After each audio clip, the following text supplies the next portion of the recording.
පිංගතුනේ අපි දන්නවා අද මේ වෙනකොට මුළු ලෝකයේ පුරාම මහා භයානක වසංගතයක් පැතිරමින් යන කාලයක්. මේ වෙනකොට ලෝකයේ කෝටි ගානක් මනුස්්‍යයන් මේ රෝගයේ ගොදුරු බවට පත්වෙලා වේගෙන් මේ රෝගයේ ව්‍යාප්ත වෙමින් ලෝක මහා බලවත් රටවල් පවා කරගන්න දෙයක් නැතුව සම්පූර්ණ කටයුතු නවත්තලා.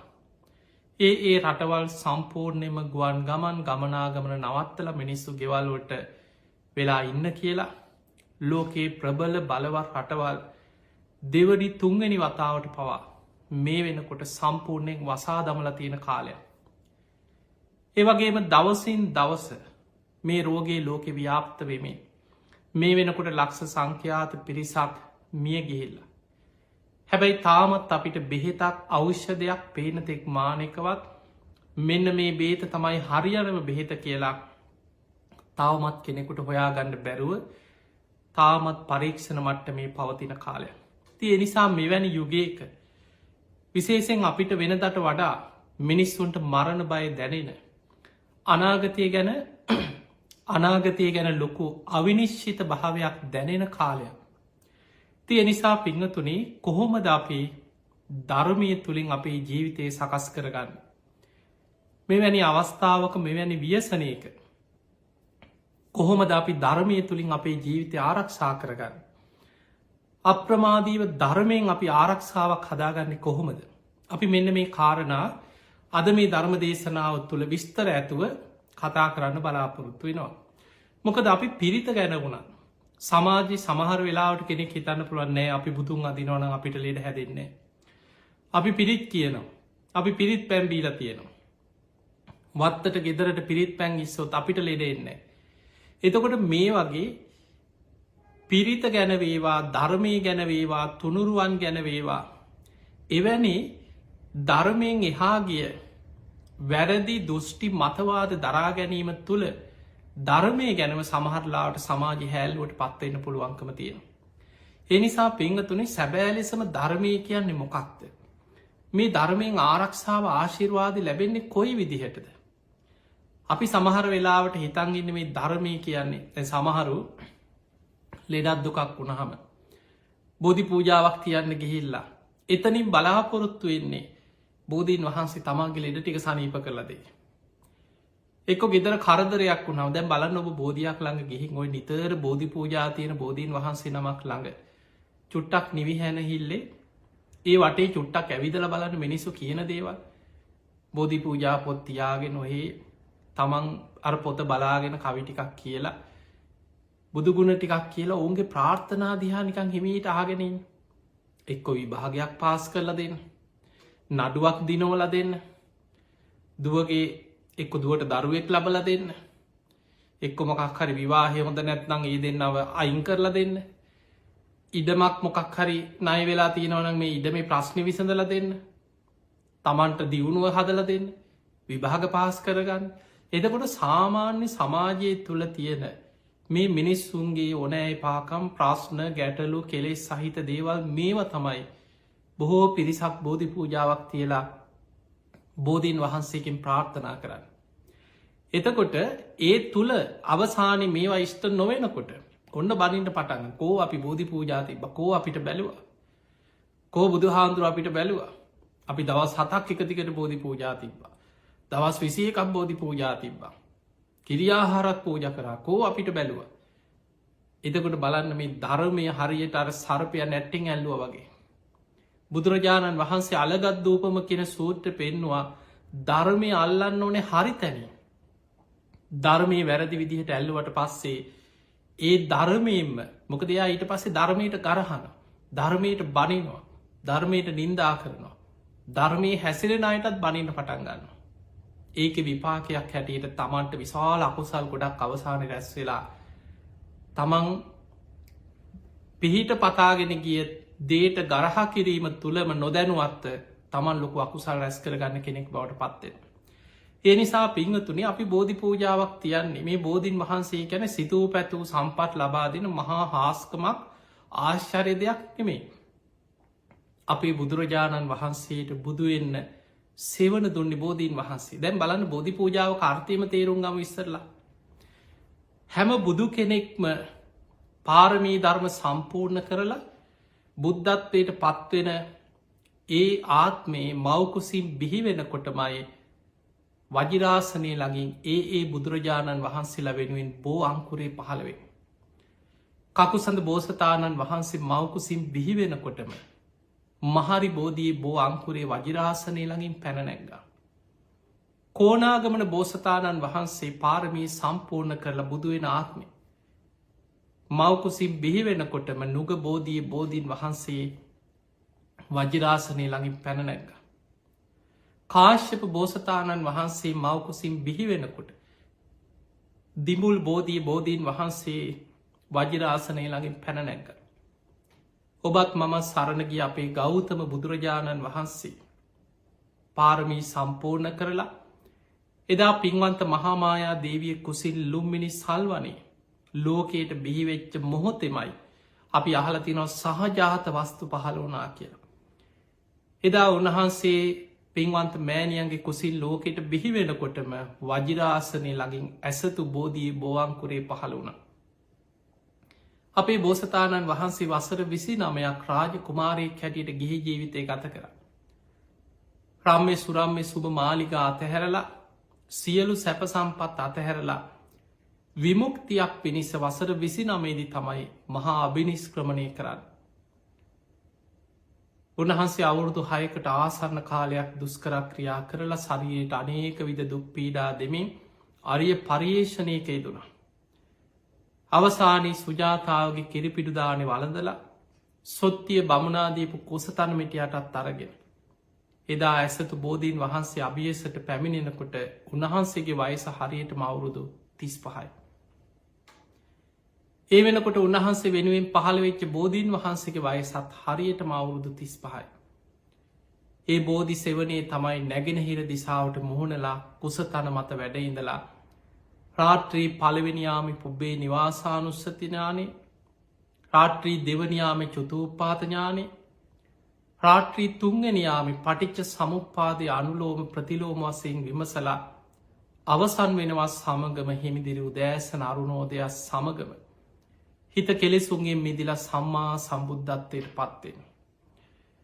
ඊළඟට අපේ බුදුරජාණන් වහන්සේ බුදු වෙලා සතියක් බෝධි මූලේම විමුක්තිස්ුව විඳමින් වැඩ සිටිය. ඔන්න බෝධි පූජාවක් තියෙන ඔබ සිහි කළ යුතු කාරණාවය. උන්වහන්සේ බුදු වෙලා මේ බෝධි මූලේ තමයි දස බිම්බරක් මාර සේනා පරාජය කරේ. පුබ්බේ නිවාසානුස්සති ඥානෙ චුතෝපාත ඥානෙ ආසවක්්‍ය ඥානය ඇතිකරගෙන පටිච්ච සම්පාදය අනුලෝම ප්‍රතිලෝම වසයෙන් විමස්වේ බෝධි මූලේ. උන්වහන්සේ බුදු වෙලා විමුක්තිස්ව විඳමින් සතියක් බෝධි මූලේ වැඩ සිටිය. ඒ සති අවසානය අහසට පැන නැගලා දෙව් බමුන්ගේ සැකදුරු කරන්න යමාමහ පෙළහර පෑව. බුදු කෙනෙකුට පමණක් කළ හැකි අසිරිමත්ම ප්‍රාතිහාරය යමාමහ පෙළහර පෑවා බෝධීන් වහන්සිට ඉහළ අහසේ.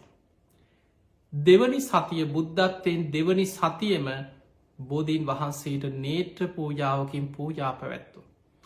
දැන් බලන්න ඒ ප්‍රතිපක්ති පූජාව දැන් අපි නම් සාමාන්‍ය අපිට පැන් කලයක් අරගෙන මේ බෝධීන් වහන්සේ වට අගාතාවක් කියල ගිහිල්ලා පැන් කලේ වක් කරන එක. ඊළඟට බෝමලුව අතුගාලා සුද්ධ කරලා මල් ටිකක් පූජ කරන එක.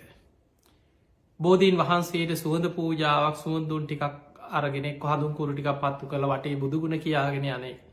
මේවා සාමාන්‍ය අපිට සරල දේවල්. සාමාන්‍ය බෝධි පූජා හිතන්න පැයි භාගයක් විනාඩි 45ක් උපරිම පැයක් කියලා හිතා. අපේ බුදුරජාණන් වහන්සේ බුදු වෙලා දෙවනි සතියම සතියක් එකම ඉරියව්වෙන් බෝධීන් වහන්සේ දෙස බලාගෙන ඇසිපිය නොහෙලා නේත්‍ර පූජාවකින් පූජාවක් පැවැත්තු. අනිමිස්ස ලෝචන පූජා. එතකොට මෙන්න මේ කාරණා නිසා උන්වහන්සේට බුදුවෙන්න සෙවන දුන්න බුද්ධත්වයට පත්වනේ බෝධීන් වහන්සේ සෙවනේ ඒ බෝධී බුදු වෙලා සතියක් විමුක්තිසුව විඳමින් වැඩ සිටිය බුද්ධ ස්පර්සයෙන් පූජනීයත්වයට පත් වුණ බුදුරජාණන් වහන්සේ සතියක් නේත්‍ර පූජාවකින් බෝධීන් වහන්සේට පූජා පැවැත්තුව මෙන්න මේ කාරණා එක්ක මම සරණගේ බුදුරජාණන් වහන්සේට බුදුවෙන්න සෙවනදුව. ඒ බෝධීන් වහන්සේට මගේ වන්දනාව පූජා වේවා කියලා අන්න ඒ අරමුණෙන් තමයි බෝධීන් වහන්සේට පූජා පවත්වන්න. ඒ අරන්න බෝධීන් වහන්සේට දරුවෙක් ලබල දෙන්න කියලවත් විභාග පාස් කරල දෙන්න කියලාවත් නඩුවක් දිනවන්න කියලවත් එක්කො ඉඩකඩම් ප්‍රශ්නයක් පවුල් ප්‍රශ්නයක් මේ වගේ දේවල් මිනිස්සුන්ගේ ජීවිතය අසරණකම තමයි මිනිස්සුන්ට ප්‍රශ්නයනවා ගැටලුවෙනවා කරතරෙනවා විපත්වෙනවා ඒ එන කරදර විපත් ඉදිරියේ තමන්ගේ දුක කියාගෙන ගිහිල බෝධීන් වහන්සේ ඉදිරියේ මිනිස්සු ඒදේ කියනවා. හැබැයි සමහර වෙලාවල්ලොට මිනිස්සු හරියට බෝධී පූජාතියල බෝධීන් වහන්සේට වන්දනා කරලා පිරික් හැබැයි එතන පළවෙනියට තියෙන්න්න ඕන අවංකත්තේ. කෙනෙක් හරියට පන්සිල් රකිනවන. කෙනෙක් හොඳට ගුණධර්ම පුරනවන. කෙනෙකුට තුනුරුවන් ගැන සද්ධාව තියෙනවන.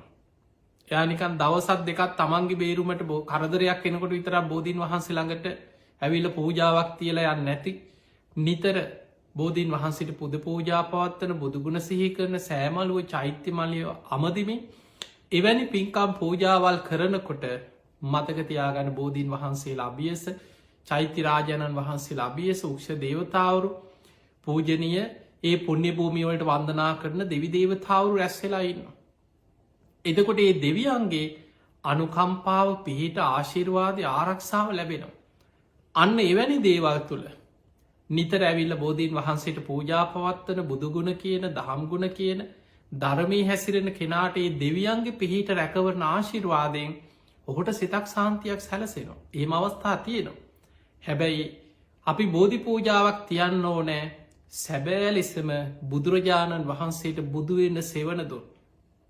ඒ බෝධීන් වහන්සේට කරන පූජාවක් හැටියට මයි. අපේ චේතනාව අරමුණ වෙනස් වුනාට පස්සේ දැම්බලන්න අපි භාවනා කරන්න ඕන මොකටද කියලොබ හිතන්. ඇයි කෙනෙක් භාවනා කරන්න. ධර්මය තුළ බුදුරජාණන් වහන්සේ පෙන්නුවේ නිවන් අරමුණු කරගෙන. ධර්මාවබෝධය අරමුණු කරගෙන. සසරදුකින් මිදීම අරමුණු කරගෙන. අන්න භාවනාව ඉලක්කේ. හැබැයි කෙනෙක් භාවනා කරන්න හිතනවා මට තව කෙනෙක්ගේ හිත කියවල මේ හොර හොර හොයන්න. යාගේ රහස් හොයාගන්න. අහසිං යන්න පුළුවන් වුණු මට මැජික් පෙන්න්න පුළුවන් වුණු ඔය වගේ කොච්චර ඉන්නවද. සමහරයි සමහර දරු නොදන්නකමට අපි ළඟ හාන්දුරනේ මේ භාවනා කරලා මට මෙහෙම පුළුවන් වෙයිද මට මේ වගේ හැකියාවක් කරන්න පුළුවන් වෙයිද. එහෙම ඇවි ලහන දරුව ඉන්න අපි ළඟට.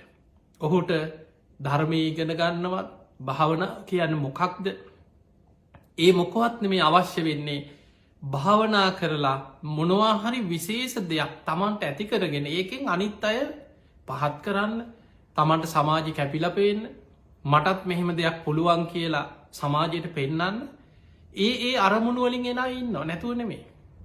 ඒ නිසා පිංහතුනි අපි හරියට තේරුම් ගන්නට ඕනෑ පිරිත් කිව්වත් පිරිතේ තියෙන ආශිර්වාදය මොකක්ද කියලා හරියට තේරුම් ගන්න ඕන. දැන් අපි හිතමු පිරිත මේ පිරිත කියලා කියන්නේ බුදුරජාණන් වහන්සේගේ බුද්ධ දේශනා. පළවෙනිම දේ තමයි පිරිත් පොතේ තියෙන පිරිත් දේශනා දිහා ඔබ හොඳට හොයලා බලන්න. ඒ දේශනාවල පළවෙනිම ඉලක්කේ බුදුරජාණන් වහන්සේගේ 84,000ක ධර්මස්කන්ධය ගත්තා. ඒ දේශනාවල මුල්ම ඉලක්කේ තමයි සංසාර දුකින් එතර කිරීම. චතුරාරි සත්‍ය අවබෝධය, නිවන් අවබෝධය. දැන් බුදුහාඳුරන්ගේ ශ්‍රාවක ඇයි අපි තෙරුවන් සරණ යන්නේ? ගිහි ශ්‍රාවකයෙක් ගැන හිතන්න. ඔබ තිසරණ සහිත පන්සිල් සමාදන් වෙනවා. ඕකේ අර්ථය දන්නේ කීයෙන් කී දෙනාද කියලා ඔබම හොයලා බලන්න. අපි නිකන් පුරුද්දට පුංචි කාලේ ඉඳන් කියපු නිසා පන්සිල් ගන්න බුද්ධං සරණං ගච්ඡාමි ධම්මං සරණං ගච්ඡාමි කියලා තෙරුවන් සරණ යනවා පන්සිල් සමාදන් වෙනවා. හැබැයි බොහෝ දෙනෙක් දන්නේ නැහැ මොනවද අපි මේ සමාදන් වුනේ. මතක තියාගන්න අපි සමාදන් වුනේ සෝතාපට්ටි අංග 4. පළවෙනිම ඉලක්කේ සෝවාන් ඵලයට පත් වීම.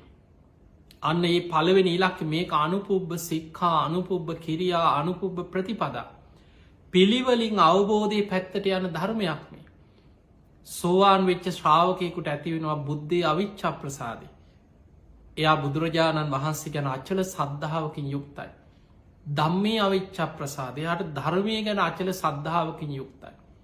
සංඝේ අවිච්ඡා ප්‍රසාදය. එයා ශ්‍රාවක සංඝයා ගැන අචල සද්ධාවකින් යුක්තයි. ආර්ය කාන්ත සීලේ පන්සිල් සමාදන් වෙලා පන්සිල් රකින ගිහි කෙනෙක් නම් ඒ සීලේ තුළ එයා දිවිහිමියන්ගේ ශික්ෂාපද ආරක්ෂා කරන ආර්ය කාන්ත සීලෙ පිහිටපු කෙනෙක් වෙනවා සෝවාන් වෙද්දී.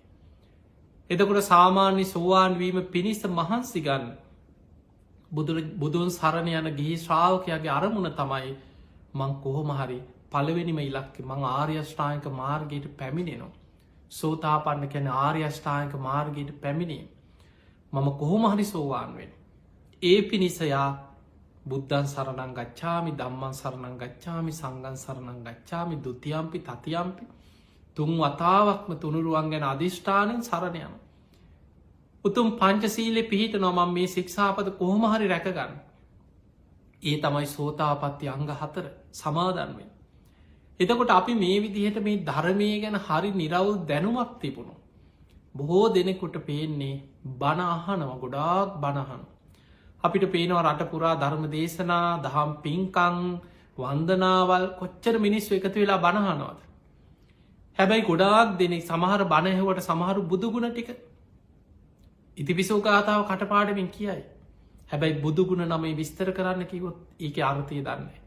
ඒ නිසා මතක තියාගන්න අපි පිරිත් කියනකොට බුදුන් වඳනකොට මේ පිරිතක ආශිර්වාදයක් ලබනකොට අපි සැබෑ ලෙසම ඒ ගැන දැනුමක් අවබෝධයක් ඇතිකරගත යුතුයි. අන්න එතකොටයි අපිට ඒක ප්‍රතිඵල ලබන්න පුළුවන්කම තියෙන.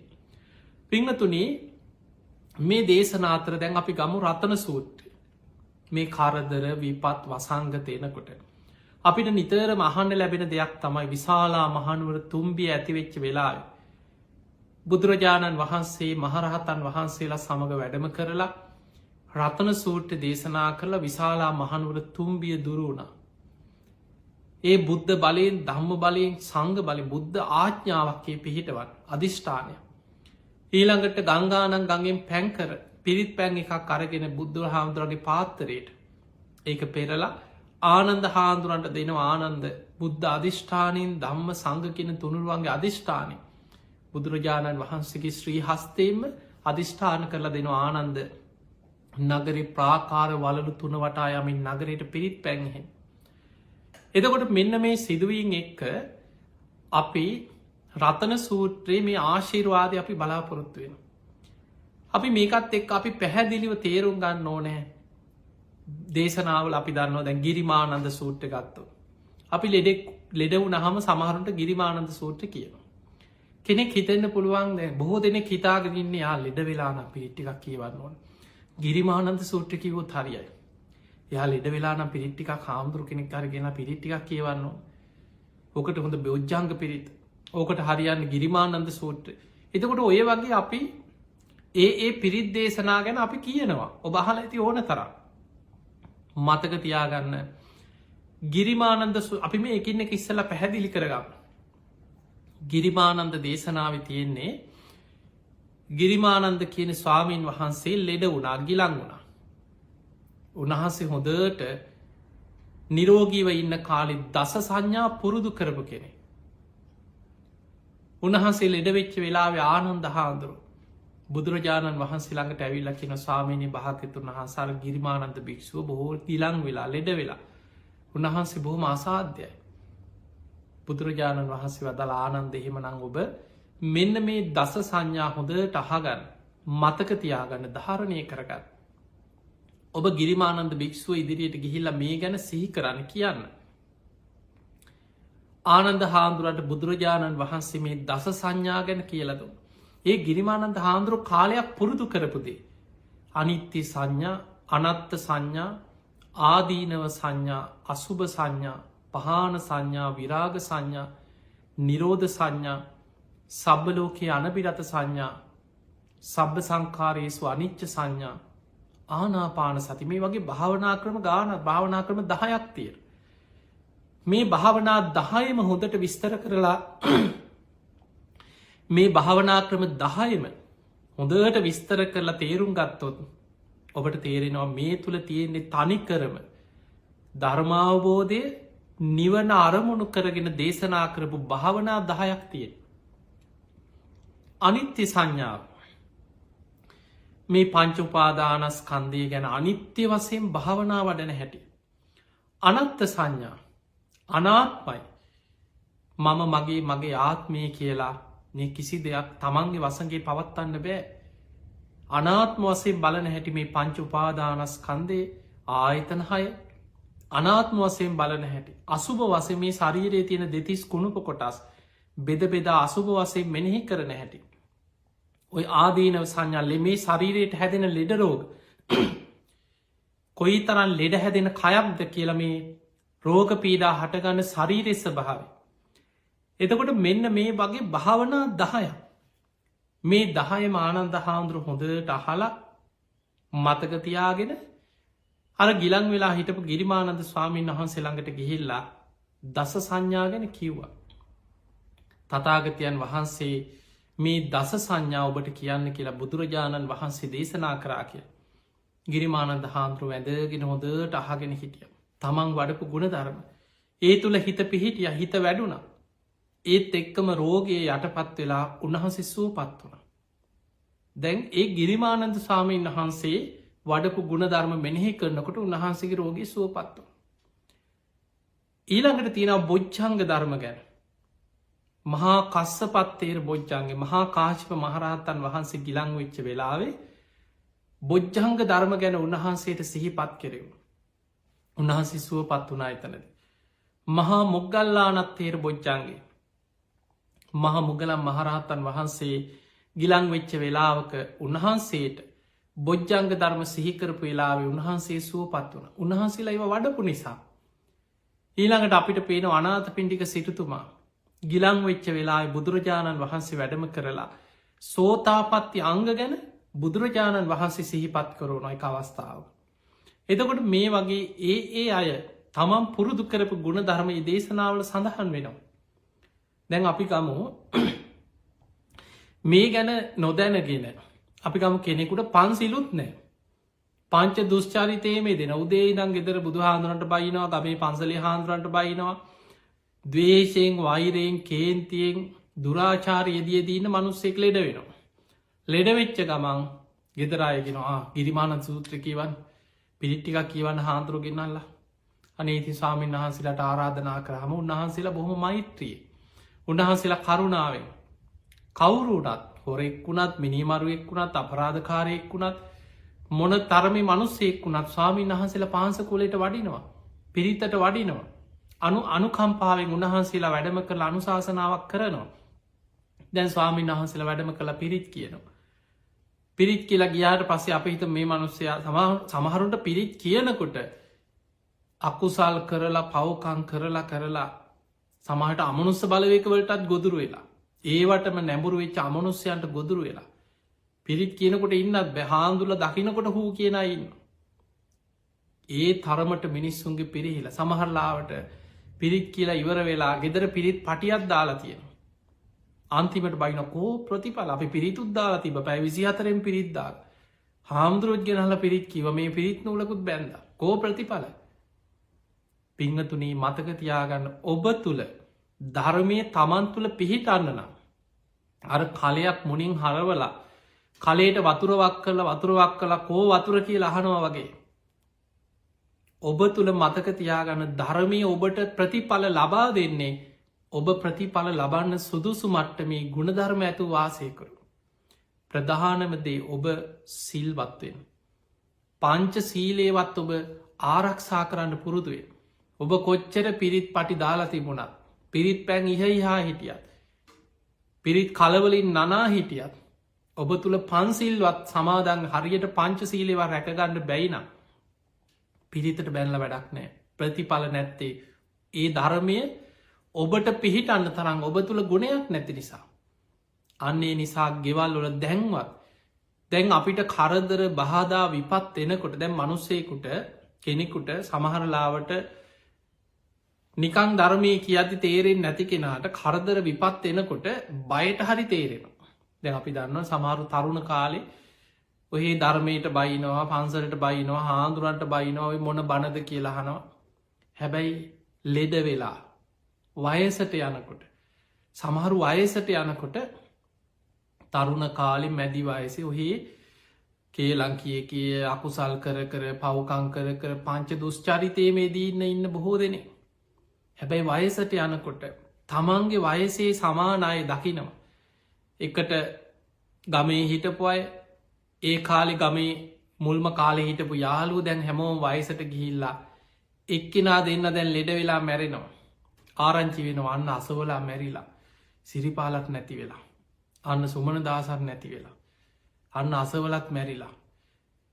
තමන්ගේ වයසේ අය මැරෙනකොට පෙට්ටිවලින් උත්සගෙන සොහොනට ගෙනියනවා දකිනකොට හිතට බයක් ඇතියෙනවා ඊළඟට කාටද දැන් ඊළඟට මටද දන්නේ මමට ලෙඩින් ඉන්නේ අරයත් නැති වුණා මෙයත් නැති වුණ අන්න එතකොට සමහරුන්ට පන්සල මතක්කෙන අමාරුවෙන් හැරමිටි ගහගෙන හරිට පස්සේ සිල්රෙද්දක් ඇනගෙන පන්සලටය මෙහෙම පන්සලට ගිහිල සමහරුන්ට බණහන්න තියා ඉඳගන්නවත් බැකොන්ද රිදෙනවා කකුල් දෙක තියාගෙන ඉන්න විදිහක් නෑ ධනිශ්‍රී දෙනවා බණ කියනකොටම නින්ද යනවා බුදුන් අදින්න ගියක් නින්ද යනවා මෙහෙම තමයි බොහෝ දෙනෙක් උපාසක අම්මලා උපාසක චරිත ගත්තොත් අභ්‍යන්තරයේ බොහෝ පිරිසක් ධර්මය අල්ලන්නේ ඇත්තටම ධර්මය අවබෝධ කරන්න අදහසකින් නෙමෙයි අඩුම ගානේ දැන් හරි දැන් අපිට පේනවා මේ ලෝකයේ පුරා මොන තරන් සමහරු හිතාගෙන හිටිය විද්‍යාව තමයි ලෝකෙ දියුණුමද කරන්න බැරි දෙයක් නෑ ඕන දෙයක් කරන්න පුළුවන් ග්‍රහලෝකවල පදිංචි කරන්න උත්සාහ කරපු අයට අද තමන්ගේ ගෙයින් එලියට බැහැගන්න බැරුව මනුස්සෙක් එක ගිහිලා කතා කරන්න බැරුව කටවලුත් වහගෙන දොරෝලුත් අහගෙන රටවලුත් වහලා ගෙවල්වලට වෙලා හැංගිලා ඉන්න මට්ටමට අද පත්වෙලා තිය එනිසා පිංහතුනේ මේ ජීවිතය දිහා ආපස්සට හොඳට හිතන්න හිතලා ඔබ ධර්මය දියුණු කරන්න ඔබ ධර්මය දියුණු කරොත් ඔබ තුළ ධර්මය පිහිටන්න පටන්ගන්න බුදුරජාණන් වහන්සේගේ ධර්මය හරියට තේරුම් ගන්න බුදු හාන්දුරක අවස්ථාවක පෙන්නනවා මෙන්න මේ උපමා දෙක හොඳට හිතන්නක එදකොට ඔබට තේරුම් ගන්න පුළුවන් බුදුරජාණන් වහන්සේ වදාලා සංගාටි කන්න කියලා සූට දේශනාවක පෙන්නවා එත එක අර්ථය තමයි සිවුරු කොනේ එල්ලි යාම සංගාටි කන්න කිය බුදුරජාණන් වහන්සේ වදාලා මහනෙනි භික්ෂුවක් ඉන්නවා මම විදිහටම සිවුරු පොරවන්න පුරුදුවෙන් ඔන්න බුදුහාන්දුර විදිහටම සිවුර පොරවන්න පුරුදුවෙන් බුදුරජාණන් වහන්සේ සිරිපා තබමින් වඩිනකොට ඒ විදිහටම ඇවිදින්නත් පුරුදු වෙනවා බුදු හාදුරු සිරිපතුල් තියෙන හැටි උන්වහන්සේ වඩින ආකාරය බලාගෙන පුරුදුවෙන් බුදු හාන්දුරු විදිහට සිවුර පොරෝගෙන බුදුරජාණන් වහන්සේ සිරිපතුල් තියෙන විදිහ බලාගෙන බුදු හාන්දුරන්ගේ සිවුරෙ කොනක එල්ලිලා පැත්තකින් සිවුරෙත් අයිනකින් අල්ලගෙන ඇගේ ගෑවි නොගෑවි බුදු හාන්දුරු සමගින්ම ළඟින්ම එනවා බුදුරජාණන් වහන්සේ වදාළ මහනෙන මං විදිහට සිවුරු පෙරෙව්වත් තතාගතයන් වහන්සේ ඇගේ ගෑවි නොගෑවි ළඟින්ම ආවත් බුදුහාන්දුරුව සිරිපතුල් තියෙන විදිහ බලාගෙන අඩිය තියතියා පස්සෙම් ආවත් එයාගේ හිතේ ධර්මය නැත්නම් එයා ධර්මය දියුණු කරන්නේ නැත්නම් එයා ධර්මය අවබෝධ කරන්න අවංක උත්සාහයක් ගන්න නැත්නම් එයා බුදු හාදුරන්ට වඩා ගොඩාක් දුරින් ඉන්න කෙනෙ එයාට බුදුන් දකින්න බෑකිව ඒනම් අපිට පේනවා අපි බොරුවට උපාසක චරිත රඟපෑව කියලා පැවිද්ද වනත් එහෙමයි සිවුරු පොරෝගත්ත කියලා භික්‍ෂු චරිත රඟපෑවට මේ ධර්මය ප්‍රතිඵල ගණඩ බෑ ගියන්ටත් එකයි පැවිද්දන්ටත අපි කාටත් එකයි අවංකව ධර්මය දියුණු කරනවන ධර්මාවබෝධයට අවශ්‍ය ගුණ ධර්ම අපි තුළ වඩනවන අන්න ධර්මී ප්‍රතිඵල ලැබෙනවා ඊළඟට බුදුරජාණන් වහන්සේ වදාලා මහනෙන යමෙක් ඉන්නවා යොදුම් ගානක් ඇත එයා බුදු හාන්දුරුව දැකලත් නෑ හැබැයි බුද්ධ දේශනාව අහලා එයා කල්පනා කරනවා මං කොහොමහරි අප්‍රමාදීව සිරරකිනවා මං සද්ධාව දියුණු කරනවා මං අකුසල්වලින් වලකිනවා පුංචි වරදේ පවා බිය දකිනවා සබ්බ පාපස්සා කරන සියලු පාපි අකුසල්වලින් වලකිනවා කුසලස් උප සම්පදා පුළුවන් තරම් පින් කරනවා කුසල් වඩනවා ධර්මය දියුණු කරන්න උත්සාහයක් ගන්න සචිත්ත පරියෝදපන තමන්ගේ හිතේ හටගන්න රාග දේශ මෝහ ඉරිසියා මාන්න කුහකකම් මේ අකුසල්වල ආදීනව මෙනෙහි කර කර ඒවා හිතෙන් ප්‍රහාණය කරගන්න මහන්සි ගන්න බුදුරජාණන් වහන්සේ වදලයා යොදුම් ගානක් ඈත හිටියත් මගේ ළඟින්ම ඉන්න කෙනෙ එයා බුදුන් දකින කෙනෙ එයා ඇස් දෙකෙන් නොදැක්කට ධර්මයෙන් බුදුන් දකින කෙනෙ. ඔන්න බලන්න බුදුරජාණන් වහන්සේ පැහැදිලියෝ බුදුන් දකින හැටි පෙන්නල දීපු ආකාරය. ඒ නිසා අපි ගෙදර කොයි තරන් පැයි 24ම පිරිත් පටිදාගෙන ගෙදර පටිය දාලා තිබුණා. සමහරලාවට පිරිත් කියනවා පිරිත් පැන් එහිනවා පිරිත් නූල් එල්ලගෙන පිරිත් නූල් බැඳගෙන හැබැයි පංචසීලෙවත් පිහිටල නැත්නම්. කෝ පිරිත ප්‍රතිඵල කියලා අහල වැඩක් නෑ. ඒ නිසා මතක තියාගන්න ඔබ තුළ ධර්මය ජීවිතයට එකතු කරගන්න. අන්න එතකොටයි ප්‍රතිඵල ලබන්න පුළුවන්. ඊළඟට බුදුහාන්දුරු දේශනා කරනා වක්කලි හාන්දුරන්ට. වක්කලී කියන භික්‍ෂුව බුදුහාන්දුරන්ගේ රූපයට ආසාාවෙන් ඒ රූපයට උන්වහන්සගේ දෙතිස් මහා පුරුෂ ලක්ෂණ තියෙන බුදුරුව දහම් දෙසනකොට සතර දළදාගින් සුදු බුදු රැස්සහි දෙනවා. ඒ බුදුහාන්දුරන්ගේ අෂ්ටංග සමන්නාගත බ්‍රහ්මස්වරේ මෙන්න මේවට තමයි පැවිදි වෙලා වැඩිපුර ඇලුම් කරේ බුදුහාන්දුරුව කියන ධර්මය අවබෝධ කරන්න නෙමේ. බුදුහාන්දුරන්ගේ රූපෙ දිහා බලාගෙන කටහඬහන්න උන්වහන්සේ බණ කියන විලාසි බලාගෙන හනේ පුදුම කෙනෙක් කියලා බුදු හාන්දුරු දිහාම බලාගෙනින්. ඔහොම හිටපු වක්කලි හාන්දුරු ලෙඩ වුණ. බුදුරජාණන් වහන්සේ ගිලං වෙච්ච වක්කලි හාන්දුරු ළඟට ඇවිලකින වක්කලි හාන්දුරන් හෝ වක්කලි දැන් ඔබ ලෙඩ වෙලා ගිලං වෙලා ඔබේ අසනීපෙ කොහොමද කියලා ඇහවා. ඉස්සලා ලෙඩේ ගැන ඇහුව. ඉතින් කියන ස්වාමීනි මගේ රෝගයෙන් එන්න වැඩිවීමක් මිසක් අඩුවීමක් නන්නේ. එන්න වේදනාව වැඩි වෙනවා. ඊට පස්සේ බුදු හාදුරහන වක්කලේ කායික රෝගයට අමතර. ඔබේ හිතේ දුකක් පීඩාවක් තියෙනවද. අනේ හෙමයි ස්වාමීනි කියෝ. වෙන දමම් බුදු හාන්දුරන්ග දකින්න දවසට වතාවක් දෙවතාවක් එනවා. මට දැම් බොහෝ කාලෙකින් බුදු හාන්දුරුව දකින්න බැරි වුණා මේ ලෙඩ වෙලා එක තැන් වුණාට පස්සේ. මං ගොඩාක් හිතේ දුකෙන් ඉන්නේ.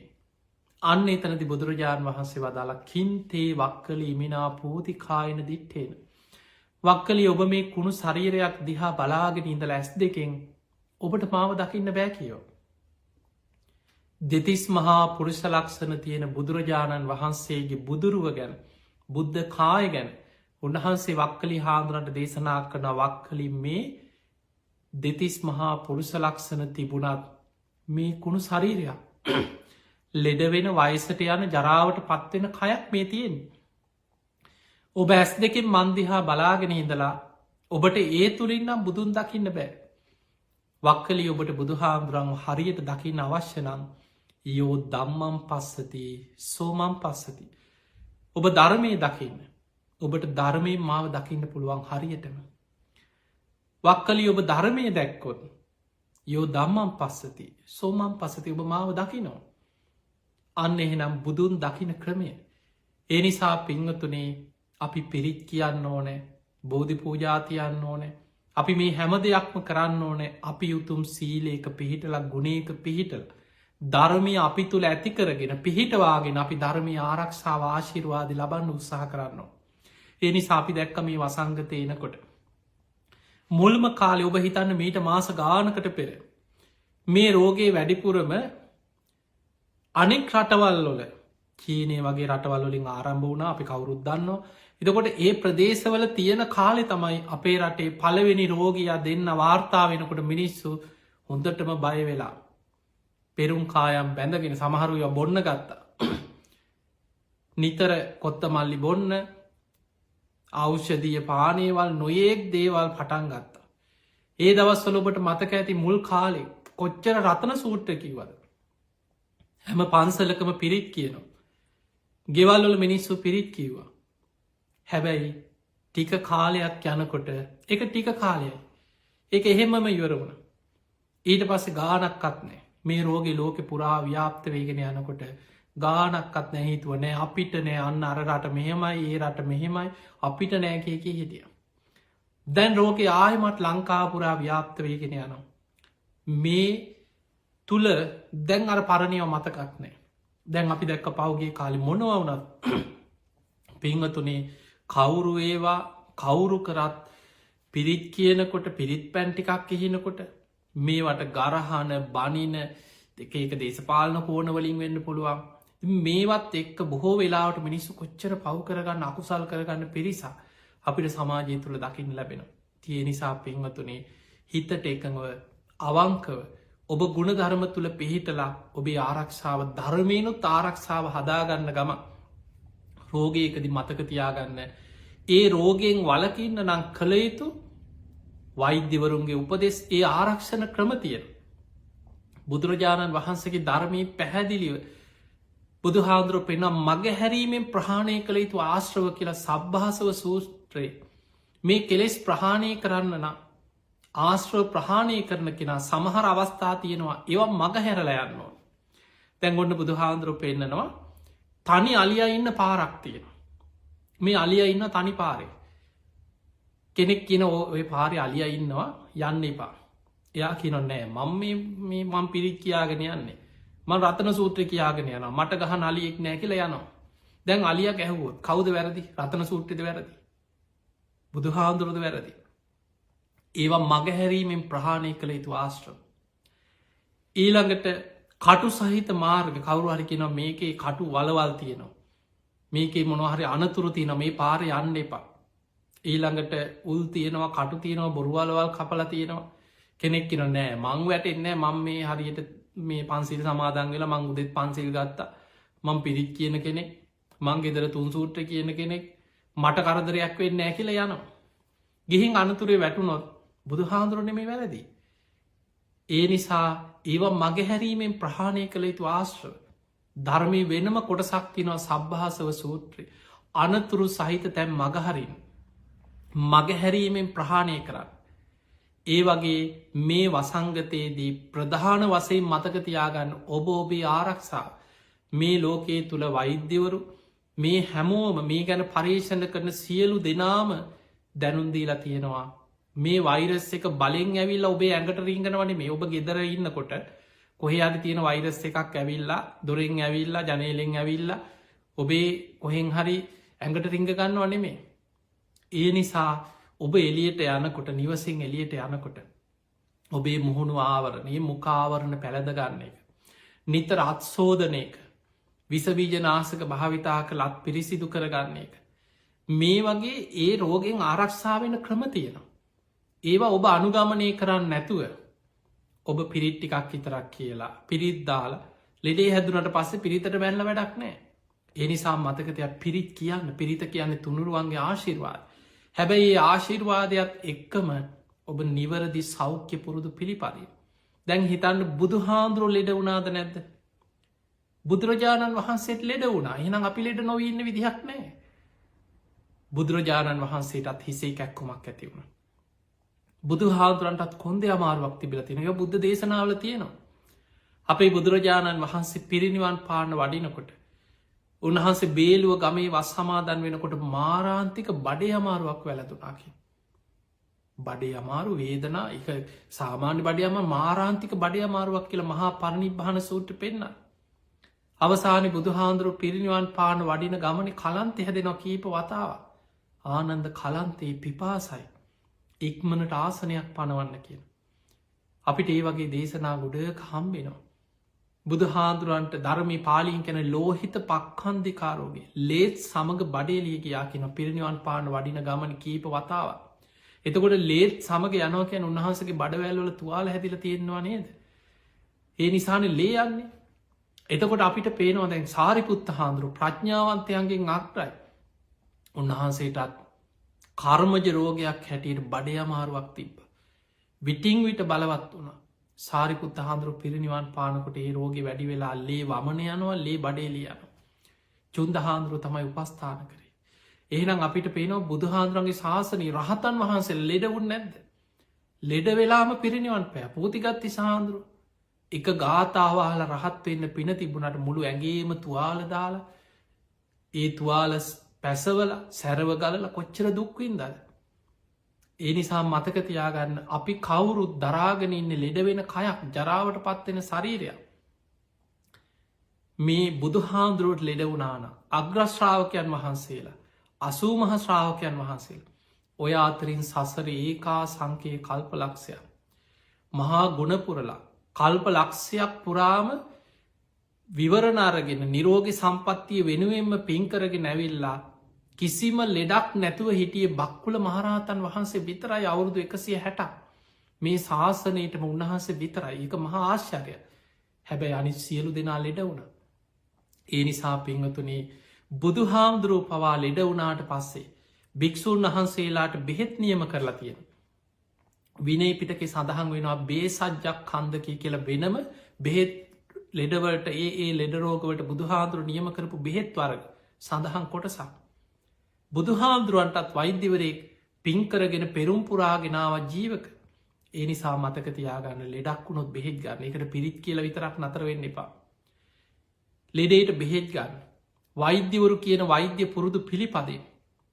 මේ රෝගයෙන් ආරක්ෂාවෙන් ඔබ උපරිම ඔබේ ආරක්ෂාව ඔබ හදාගන්න.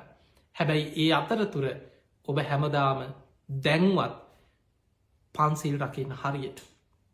නිතර ගෙදර බුදුන් ඇඳලා ගෙදර තුන් සූට්‍ර කැන තුන් සූට්‍ර කැන හරි බලවත්. දේශන අතර ආශිර්වාදය ආරක්ෂාව සියල්ල ලැබන හැබැයි ඒක ලැබෙන්නේ ඔබ උතුම් සීලේක පිහිටලාන්න. ඒ නිසා ඒ ධර්මය ආරක්ෂාවත් හදාගන්න. ඔබේ සෞඛ්‍ය සම්පන්න ජීවන් රටාව තුළ ආරක්ෂාවත් හදාගන්න. නිවැරදි සෞඛ්‍ය පුරුදු පිළිපදින් මේ හැම දෙයක්ම එක්ක අන්න ඔබට මේ රෝගෙන් ආරක්ෂාවෙන්ට පුළුවන්කම තියෙන. තිය නිසා පින්වතුනි රතන සූත්‍ර මහා බලවත් දේශනාව කෝටි ලක්ෂයක් සක්වල ආච්ඥාපීටි දේශනාව. රතන සූත්‍රය ගැන ගාථාවෙන් ගාථාව බෝන තරං අහල ඇති. එදා බුදුහාදුරන්ගේ කාලේ විශාලා මහනුවර අපේ බුදු හාන්දුරු පහළ වෙන්න කලින් තමයි විශාලා මහනුවරෝය ප්‍රශ්නය හටගත්. බුදුරජාණන් වහන්සේ බුදු වෙලා මුල්ම කාලෙ දෙවනි අවුරුද්ධ තමයි විශාලා මහනුවරට වැඩම කරලා රතන සූට්‍ර දේශනා කරන්න. ඒ වෙනකොට මේ රෝගයේ විශාල වසයෙන් පැතිරිලා වසංගතය ඒත් එක්ක දුරුභීක්ෂය ඒත් එක්ක අමනුස්්‍යයන් නගරේ අරක්ගෙන රෝග දුර්භික් සාමනුස්්‍ය කියන තුම්බියෙන් මුළු නගරේම අසරණ භාවයට පත්වෙලා.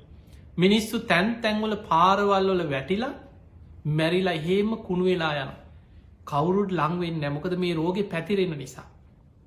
ඒ වසංගත කියන පැතිරිලා යන. බෝ වෙනවා. මුත ශරීරයකින් පවා එක පැතිරෙන පුළ ඒ නිසා තමයි අද පවා ඔබ දන්නවා එවැනි රෝගී අද බලන්න මේ රෝගී වැළඳුනාට පස්සේ කෙනෙක් මිය ගිය පාන්සකූලයක් තියන්න. ගෙදරකට ගෙනහල තමන්ගේ මියගේ ඥාතියා වෙනුවෙන් අවසං කටයුතු කරන්න. අඩුගාන ඕගේ මූුණ බලල ඒ වගේ කටයිත් අවසං ගෞරවයක් දක්වන්න ඒ කිසි දෙයක් කරන්න පුළුවන්කමක් නෑ ඉක්මනින් ගෙහිල්ල පුච්චලා ඔහු ඇඳගෙන හිටපු ඇඳුම් මේ සියල් පුළුස්සල ඔබ දකිනවා ඒ විදිහට ඒ කටයුතු අවසන් කරන්න මේ රෝගේ පැතිරීමේ අවධානමක් තියෙන නිසා. ඉති ඒ නිසා විශාලා මහනුවර පවා මේ රෝග වේගෙන් පැතිරුණ මිනිස්සු තැන් තැන්වල මැරිල්ලක් කුණු වෙලා යනවා. තවත් රෝගෙ පැතිරෙනවා.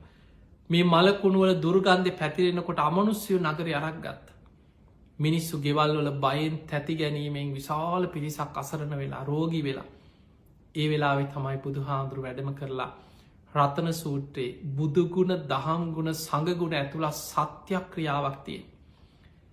ඒ බුදුගුණ සත්‍යයක් ක්‍රියාව දහම්ගුණ සත්‍යයක් ක්‍රියාව සඟගුණ සත්‍යයක් ක්‍රියා බලයෙන් පිරිත් පැන් එකක් ගංගානංගගෙන් පැන් එකක් අරගෙන පෙරලක් බුදු හාදුරන්ගේ පාත්‍රයට අධිෂ්ඨාන කරලා ආනන්ද හාදුරන්ට තුන ආනන්ද නගරයට පිරිත් පැන්හෙන්. ඒ පිරිත් පැන් ඉහිනකොට නගර හිටපු අමනුස්්‍යයන් සීසීකට දුවන්න ගත්ත කිය. එතකොට අපිට නොපෙනෙන පැත්තක්කේ. අමනුස්්‍යය දුවප එකක් හරි අමනුස්්‍යයෝ මිනිස්සු අත හැල්ලා ගියා කියලා හරි පිරිත් පැන් හිනකොට ඒක මිනිස්සුන්ට පේන්න. හැබැයි බුදු හාන්දුරුව දකිනවා. බුදු හාන්දුරුවන් සංඝයා පිරිවරාගෙන නගරයට වැඩම කරලා සිරිපතුල තියෙනකොට බුද්ධ අධිෂ්ඨානයෙන් නියගේ දුරුවෙලා එකිනෙකට වෙනස් වැසි හතක් ඇදහැලුනා කියලා දේශනාව අටුවාව තියෙනවා. මල් වැස්සක් පොදවැස්සක් පිටිවැස්සක් මේ විදියට මහා වැසි ඇදහැලිලා නගරි පිරිසිදු භාවයට පත් වුණ. පවිත්‍රත්වයට පත් වුණ. මේ පිරිතේ ධර්මය මහා ආශිර්වාදයක් තියෙන හැබැයි ඒක ලබන්න නම් ඔබත් ඒ ධර්මය තුළ පිහිට දැම් බලන්න අපි අපේ රටේ දළදා මාලිගාවේ පෙරහැරට පෙර දළදා වහන්සේ වඩම්මනකොට මහා වැසි වැදහැලිල නගරි පිරිසිදෙනවා. ඒ අදටත් අපි දකින ආශ්චර්ය. ඒවගේ අපේ රටේ පව අතීතයේ නියග දුර්භික්ෂ ඇතිවෙච්ච වෙලාවල් රජවර උතුම් සීලේක පිහිටලා ගුණධර්මෝල පිහිටල සත්‍යයක් ක්‍රියා කර. ඒ වගේ අපිට පේන වරුවන් වැලි මහා සෑයි සත්‍යයක් ක්‍රියා කළ තින අතීත රජවරු රටේ නියග දුර්භික්ෂ ඇතිවෙච්ච වෙලාවල්වල. ඒ නිසා විපත් පීඩා කරදර ලෝකෙ කවදත් එන්න පුළුව. ඒ කරදර විපත් එනකොට ඒවැන් ආරක්ෂාවන්න නම් ඔබ ඒ කටයුතු ගුණ ධර්මවල පිහිටල ධර්මය පිහිටල පිරිති ආශිර්වාදය ලබාගන්නවා වගේ මේ සෞඛ්‍ය පුරුදු ඒ සියල්ල පිළිපදේ. ඉතින් බුදුහාන්දුරුව එදා විශාලා මහනුවර නගරයට වැඩම කරලා. ඒ රතන සූට දේශනාව දේශනා කරද්දි කෝටි ලක්ෂයක් සක්වල දෙව් බමුන් අහසි පිරිලා ඉතිරිලා ඒ බුද්ධ ආඥාව ධර්මය ආඥාව සංඝ ආඥාව පිළිගත්ත කිය. රතන සූට්‍රයේ පළවෙනි දෙවනි ගාථා දෙකෙන් තියෙන්නේ දෙවියන්ට ආරාධනා කරලා. බුදුහාන්දුරුව දෙවියන්ගෙන් ඉල්ලීමක් කරනවා. මේ මනුස්ස වර්ගයා ගැන මෛත්‍රී සිත ඇති කරග. මෙත්තං කරෝත මානුසියා පජාය. දිවාච රත්තෝච හරන්තිය බලින් තස්මාහිනේ රක්ක තප්ප මත්තා. මේ මිනිස්සුන්ග දවල් රෑ දෙකේම මේ මනුස්්‍යයන් ගැන මෛත්‍රේසිත ඇතිකරගෙන මේ නගරවාසී මේ මනුස්්‍යයන් ආරක්ෂා කරන්න කියලා දෙවියන්ගේ ආශිර්වාදය ආරක්ෂාව මේ නගරවාසීන්ටත් ලබා දෙන්න කියලා බුදු හාමුදුරුව රතන සූට දේශනා කරන්න. ඒ දේශනාවේ හැම ගාථාවක මෙතනින් පස්සෙ තියෙන බුදුගුණ දහංගුණ සඟගුණ ඇතුළ සත්‍යක්‍රියා. තිය නිසා පිංහතුනී භාවනාවක් හැටියට ගත්තා. බුද්ධානුස්සතිය දම්මානුස්සතිය සංගානුස්සතිය මේ කියන අනුස්සති භාවනා වඩන්න පුළුවන් මෙන්න මේ ගාථාවේ තියෙන අර්ථය තේරුම් ගැනීම තුළ. ඒ වගේ ආශිර්වාදයක් හැටියට විශාල ආශිර්වාදයක් රැකවරණය. තිය නිසා මේ වසංගතය පැතිරීගෙන යන කාලෙ අපි දන්න අපේ රටේ මේ වෙනකොට නොයෙක් ප්‍රදේශවලින් අපිට හිතාගන්න බැරි විදිහට මේ වසංගතය ව්‍යාප්ත වේගෙන යනවා. නමුත් රටක් වසයෙන් ගත්ත මේක වහල තිබ්ල දැම් බොහෝ දෙනෙක් මේක වහන්න ඒ තුළ කොච්චරනං පිරිසක් පීඩාවට පත්ත මිනිස්සු ගෙවල් වහගෙන හිටිය කියලා කවුරුත් මිනිස්සු කැමති ගෙදරටලා ඉන්න කවුරු අඩිගෙනල්ලා එහෙම සල්ලි දීලා කණ්ඩ දෙන්න එහෙම පුළුවන්කමක්නෑ කොච්චර මිනිස්සු පීඩාවට පත්වෙනවා. යමක්කමක් තියෙන යම් හැකියාවක් තියෙන පිරිසක් විතරක් කාල බීලා ජීවත්තේ. ඒ අතර අහිංසක මිනිස්සු ලක්ෂ ගානක් මිනිස්සු කන්නවත් නැතු. මේ ප්‍රශ්න එනකොට මිනිස්සුන්ට ආර්ථික ප්‍රශ්න එනකොට සෞඛ්‍ය පුරුදු අමතක වෙන. දැන් ඔබ හිතන්න දරුවන්ට කන්න නැතුව ගෙදර අඩනකොට ළමයින්ට කන්න දෙයක් නැත්නම් ගෙවල්වල මිනිස්සු දුක්විදිනකොට වේල් දෙක තුනක් කන්න නැතුව ළමයි අඩනකොට ලෙඩේ හැදුනත් කමක් නෑ කිය අම්මලා කොහෙන් හරි එලියට ගිහිල්ලා කොහෙන් හරි කඩේකට හරි ගිහිල්ලා කඩේ පිළිකන්නෙන් හරි ගිහිල්ලා කොහෙන් හරි කෑමටිකක් හොයාගන්න එලියට යනවා කොච්චර යන්න එපා කිව්වත්.